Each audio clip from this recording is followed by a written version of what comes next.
I'm Ben with the BTC Sessions, and this is your Bullish Bit, brought to you by bitrefill.com, your one-stop shop to live on Bitcoin and Lightning. They've got all the best gift cards, things like Amazon, Apple, Best Buy, Airbnb, Uber, and much more. You can even do hotel bookings, you can do all of your travel, and you can now grab prepaid MasterCards as long as you have a US address that you can input. Check them out today, bitrefill.com. Links are down below to sign up now.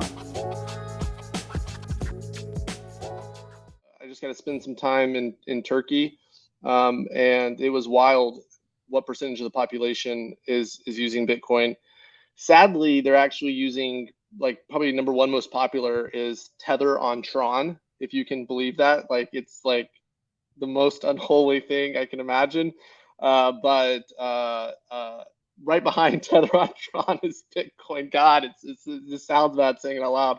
But yeah, we went to the Grand Bazaar, like the oldest market in the world, the endpoint destination of the Silk Road, and at least 10 different stores, like Bitcoin money exchangers, and like as if it's just the most normal everyday thing to interact with it. And they have, I think they said 12 million people in Turkey use Bitcoin or Tether on Tron every month. So the user base there is just insane. And if you, like, we sat in one of these kiosks for a while to just see like who the demo was, what type of people are using it.